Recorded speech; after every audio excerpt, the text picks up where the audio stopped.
I still reach for my phone at 11:47 p.m. That's when she used to text me goodnight. It's been 8 months. She never said goodbye. She just disappeared. My name is Ryan. I'm 28, working as a graphic designer in Portland. I'm not the guy who falls easily. I'm careful, maybe too careful. But then there was Emma.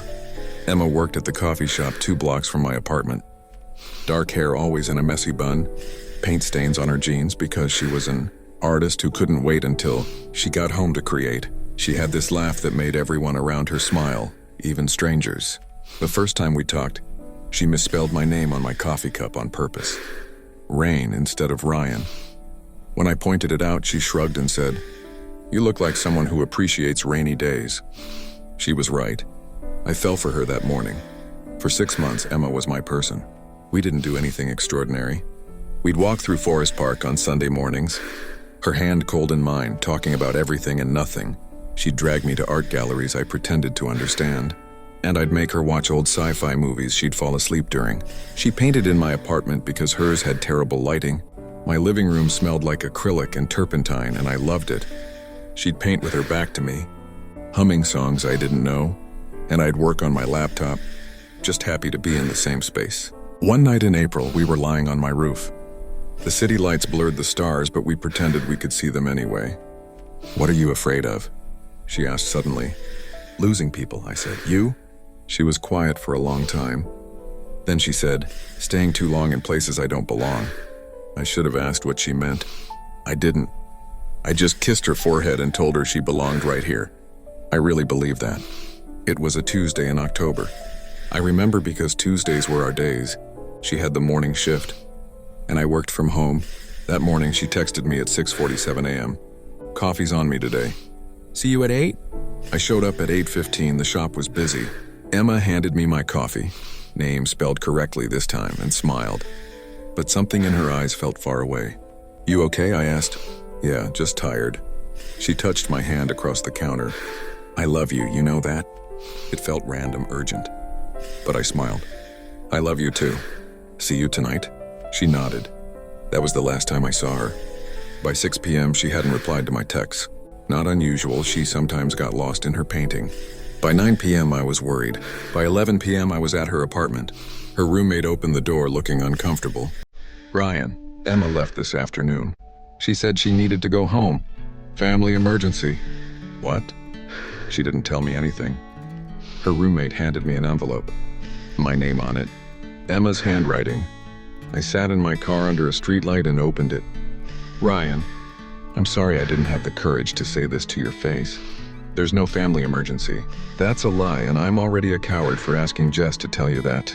The truth is I'm leaving Portland. I'm going back to Austin.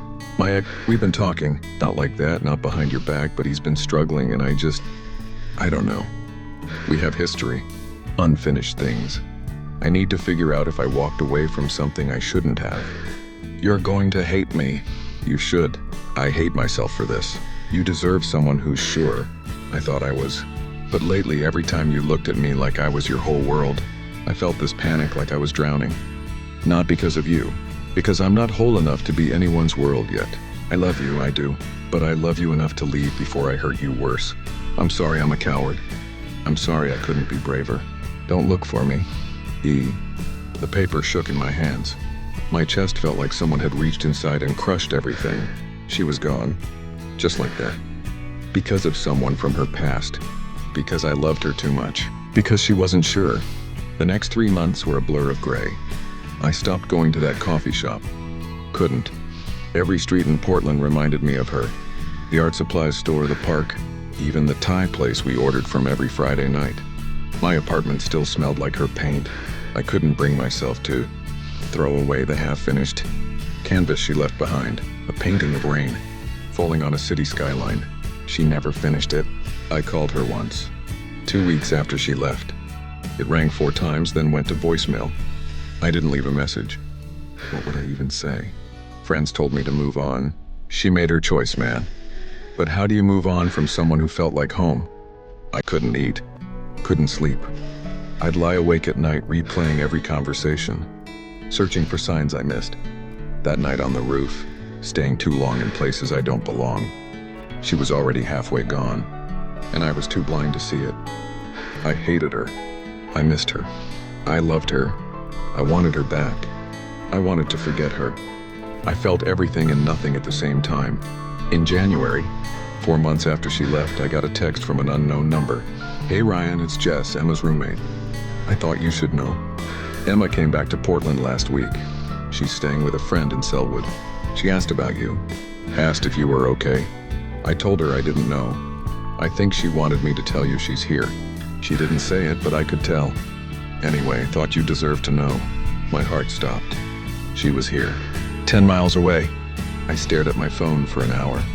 I could drive to Selwood. I could find her. I could ask her why she came back. But then I realized something. She knew where I lived. She knew my number. If she wanted to talk to me, she would have reached out herself. She didn't. She sent her message through Jess the same way she left.